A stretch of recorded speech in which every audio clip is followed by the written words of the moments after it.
7 बजी तयारी हुनु थियो मैले चाहिँ अब भोलि होइन भनेर नभनेको अनि मलाई बिहानै उठेर लास गरी नै तयारी हुनु 7 बजी छ तयारी हुनु भने अनि म छिटै उठेर यहाँ गएर फेरि पछि आएपछि मलाई यस्तो लाग्यो दाइ कहिले उठ्नु तयारी हुनु छोरी तयारी त्यसो भन्दै त्यहाँदेखि उँधो मुन्डो होइन टाउको चाहिँ माथि हुनुपर्छ यता ढल्नुपर्छ त्यहाँ आएपछि भन्नु तेरो पास्टरलाई अब भन्नु आयो अहिले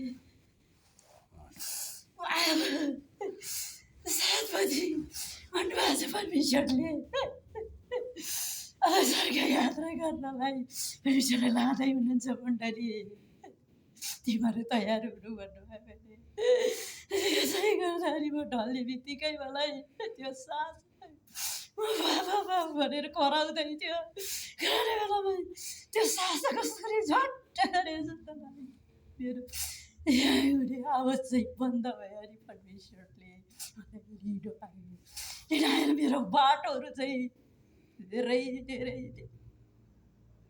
त्यो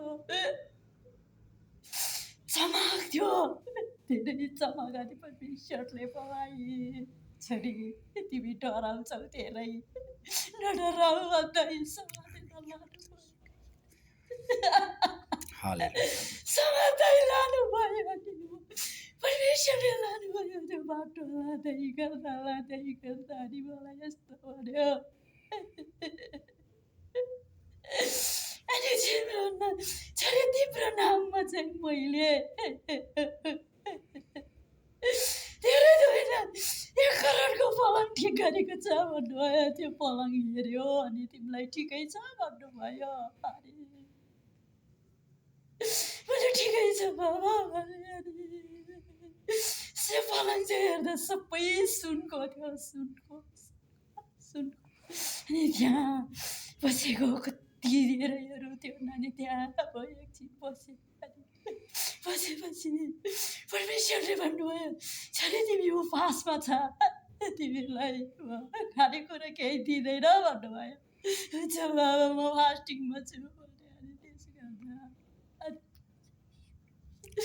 जीवनको पुस्तक अनि हेर्ने बेलामा परमेश्वर दाइको नाम चाहिँ अगाडि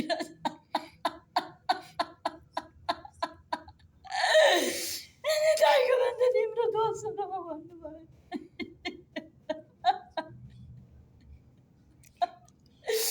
अनि आउने छोरीको चाहिँ तेस्रो भन्नुभयो अनि गयो अनि त्यहाँ रमाउँदै बसे आस्केला गर्दै बसे बाबा म के गर्ने कहिले के गर्ने कसो गर्ने भन्दै थियो अनि भन्ने बेलामा अब अर्को झट्कामा मैले लानेछ छोरी तिमीलाई भन्नुभयो अनि गएर मेरो बाउ रहेछ त्यहाँ अङ्कल पनि रहेछ अनि अङ्कल बाउ अनि हजुरआमा अनि सबै रहेछ तर नराम्रो ठाउँमा अन्धकारमा मेरो बाउले म देखेर छोरी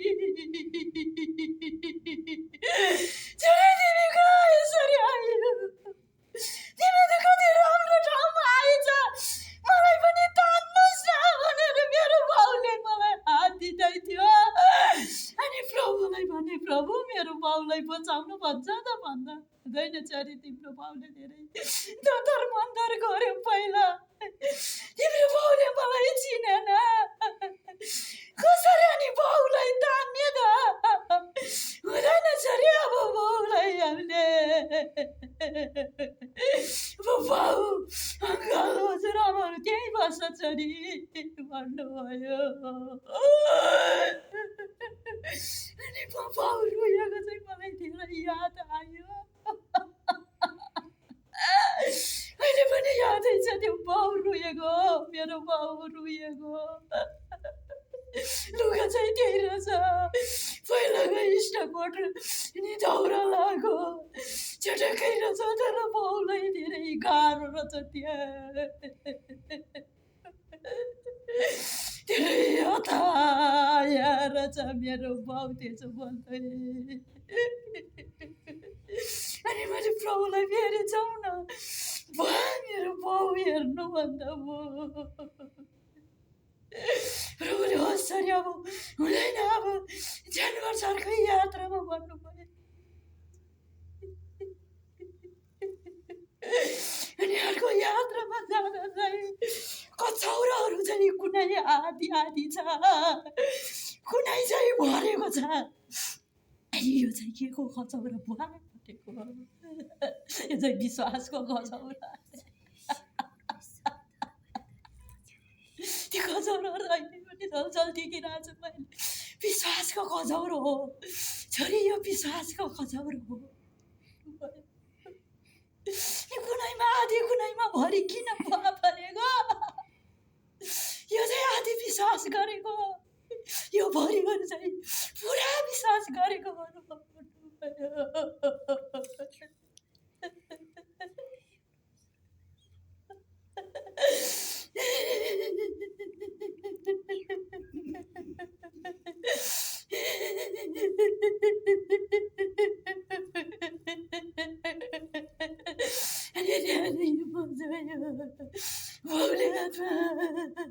सर यो पिँधले हातमा समात्दै लाँदैछ, गाह्रो कठिनाइ भयो।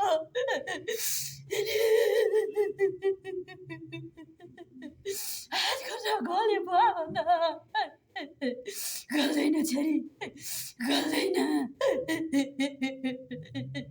योभन्दा त झन् संसारमा तिमीलाई कति गाह्रो हुन्छ, कति कठिनाइ हुन्छ। अबदेखि यहाँबाट तिमी गएपछि धेरै प्रचार गर्नुपर्छ, धेरै मेरो कामहरू गर्नुपर्छ। त्यहाँ तिमीलाई कति मान्छेले हेर्छ, कति मान्छेले पेल्छ। झन् संसारमा तिमीलाई कति धेरै कठिनाइ हुन्छ। यो त केही होइन छोरी, यो केही होइन भन्नुभयो। अरे भाइ समात्दै बिस्तारै हिँड्नु छोरी बताए।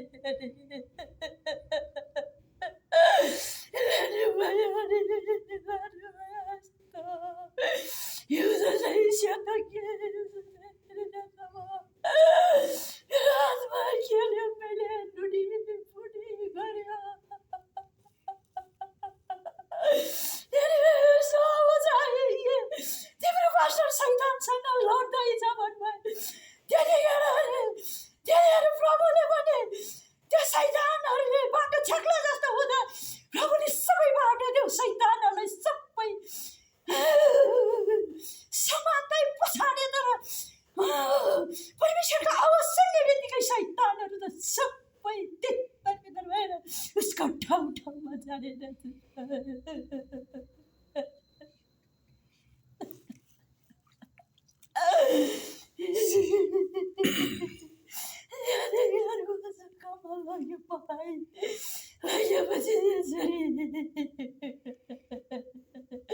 तिमी डराएको कारणले म धेरै राख्दैनौ। मैले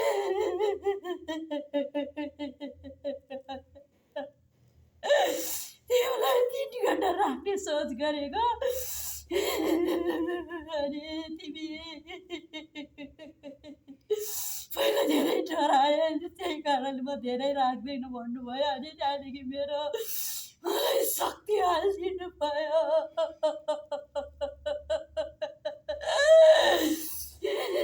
सबैमा शक्ति हालिदिनु भयो। हातमा खुट्टामा आगोको ज्वाला हालिदिनु भयो, शरीरभरि हालिदिनु भयो।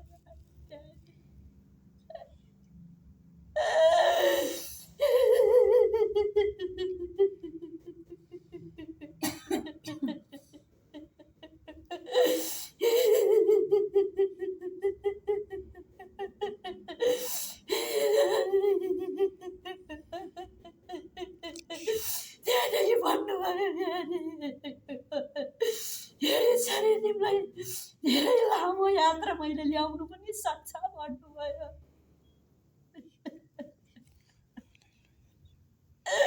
त्यो चाहिँ मण्डलीको लागि हो, तिम्रो जीवनको लागि होइन, तिम्रो परिवारको लागि होइन, तिम्रो आफन्तको लागि होइन।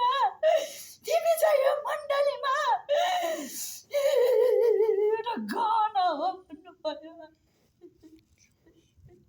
होइन बुवा, म धेरै राम्रो छ, अब म यही बस्छु भन्दा होइन छोरी, हुँदैन हुँदैन। यो संसारमा गएर पनि तिमीले धेरै मेरो राज्यको काम गर्नुपर्छ, ठाउँ ठाउँमा सुसमाचार सुनाउनु पर्छ, ठाउँ ठाउँमा यो शक्तिको कामहरू गर्नुपर्छ। हुँदैन छोरी, हुँदैन।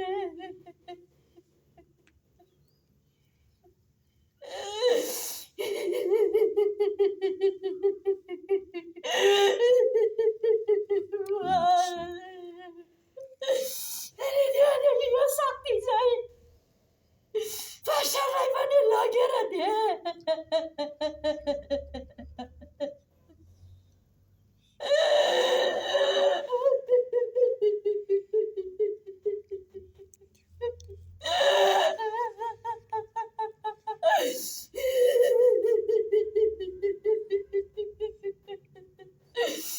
यसो भन्नुभयो, मेरो मण्डलीमा स्वर्गदूत राजदूत गइसकेको छ, तिमीहरूको बिचमा गाडी पनि गइसकेको छ, अनि तिमीहरूको कोठा कोठामा स्वर्गदूत राजदूत आइसकेको छ भन्नुभयो।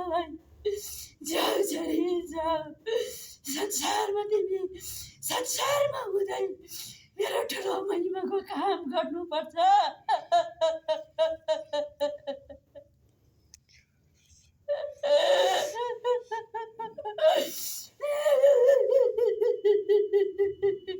अनि मलाई घरिघरि मेरो बाउको याद आयो बा,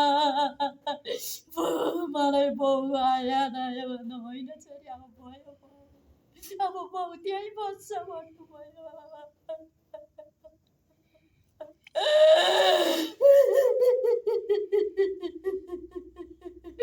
मेरो बाउ चाहिँ धेरै मसँगै छोरी छोरी भनेर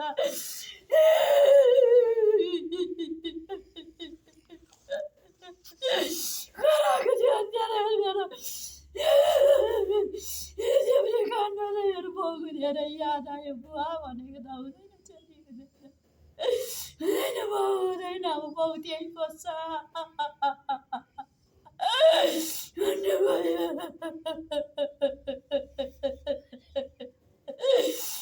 मण्डलीमा उन्नति आइसकेको छ, प्रगति आइसकेको छ। यो छोरी स्वर्ग नजाँदासम्म कसरी जाने, के गरी जाने छोरी भनेर धेरै चिन्ता गरेका छन्। बाबा भने धेरै चिन्ता गरेका छन्, फिक्री गरेका छन्। अब खुलास्त भएको छ, छ्याङ्ग भएको छ। जसरी यो जस्तै सेतो भएको छ अनि